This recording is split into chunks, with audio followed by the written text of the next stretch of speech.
Quelle est la première chose que vous faites en naissant et la dernière chose que vous faites à la fin de votre vie? Respirer! Donc, vous allez voir, dans le cours Hypnovie, on ne parle pas beaucoup de respiration et dans cette capsule aussi, je ne veux pas vous montrer comment respirer parce que la respiration, c'est un mécanisme automatique. C'est comme une belle montre suisse qui fonctionne, qui vaut cher, qui fonctionne très bien. Donc, d'essayer de tenir le temps à la place, on va forcer les choses. Et quand on prend conscience de sa respiration et qu'on essaie de la contrôler, on va toujours trop vite. C'est comme si vous essayez de tenir le temps avec mon horloge, ma montre, vous iriez trop vite. Même si vous dites non, mais je suis bien bonne pour compter les secondes. Donc, c'est la même chose. Quand on essaie de contrôler sa respiration, on s'hyperventile. La bonne nouvelle, c'est que même si quelqu'un s'hyperventile en travail, qu'elle panique un peu, qu'elle respire trop vite, le pire qui peut arriver, c'est qu'elle perd conscience. Donc, son corps va reprendre le contrôle, dire non, non, là tu es en train de forcer l'horloge. On arrête ça tout de suite avant que tous tes gaz dans ton sang et tout ça soient vraiment hors de contrôle. Et nous reprenons le contrôle. Donc, ils font perdre connaissance à la personne et la respiration reprend automatiquement. J'ai une patiente, malheureusement, je ris parce qu'on a fini par en rire, donc elle m'a permis ça, mais quand elle poussait, elle paniquait, donc elle s'hyperventilait, elle criait, elle n'avait pas pris le cours Hypnovie, évidemment, et elle s'hyperventilait, elle criait, puis elle perdait connaissance. Donc, après ça, elle se réveillait, puis là, elle voyait qu'elle n'avait pas accouché, elle recriait, elle perdait connaissance.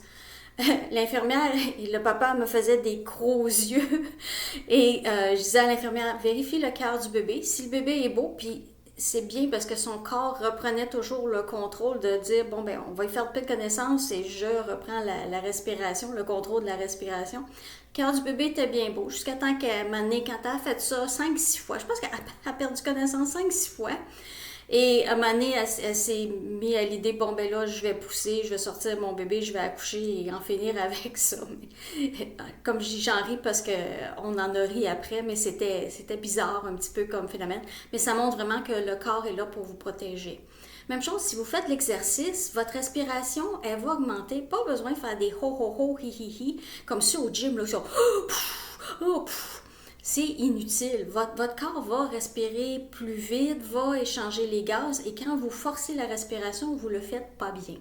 Donc, c'est pour ça que vous ne verrez pas dans le cours Hypnovie, ho ho ho, hi hi hi, ha ha ha, comme on voyait dans l'ancien temps. Il y en a encore qui font ça.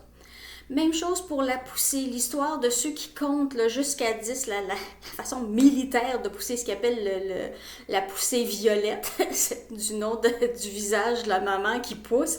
Donc de compter jusqu'à 10, c'est pas tout le monde qui a une capacité pulmonaire jusqu'à 10. Je mesure 5 pieds, j'ai des petits poumons. Donc moi, si à 6, je suis plus capable, qu'est-ce que ça me donnerait de pousser? Là, je tomberais dans les pommes parce que c'est trop de bloquer sa respiration. Donc c'est ridicule de vouloir compter, crier, pause, bloc, puis tout ça. On dit aux madames, suivez votre instinct. Et la majorité des femmes, comme je le répète souvent, ceux qui n'ont pas pris la péridurale, là, quand la dilatation est complète et que le bébé se met à descendre, ils ont une poussée spontanée et leur respiration change aussi. Ça devient une respiration de poussée. Donc c'est un peu comme aller à la selle, ok? On en a parlé beaucoup dans les autres capsules. Donc, pas besoin de se faire coacher, de pause, puis tout ça. Pas besoin de crier, tout ça. On a déjà fait, j'en ai déjà parlé dans une autre capsule, mais je le répète, la poussée soufflée, de juste souffler son bébé. Ça marche si c'est votre 5e, 6e bébé. Vous pouvez l'éternuer, votre bébé, il va sortir. Mais si c'est votre premier bébé, honnêtement, il faut accompagner la contraction. Et ça se fait spontanément si vous n'avez pas pris la péridurale. Si vous avez pris la péridurale et que vous êtes gelé comme il faut, vous ne sentirez pas l'envie de pousser.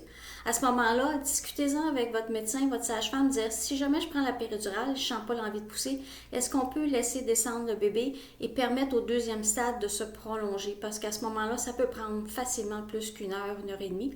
On a déjà vu des 2e stades de 2, 3, 4 heures parce qu'on attendait que le bébé descende ou que la maman sente l'envie de pousser. Et des fois, elle sent l'envie de pousser quand le bébé est quasiment à la vulve. Tout ça pour dire la respiration, c'est un mécanisme automatique. Jouez pas avec votre horloge, vous allez faire du dégât plus que d'autres choses. Avec l'exception, et là on en parle dans Hypnovie, dans le cours et tout ça, une bonne grande respiration relaxante, il n'y a rien de mieux que ça. Donc on dit, on va la faire ensemble, on va en faire 3, ok?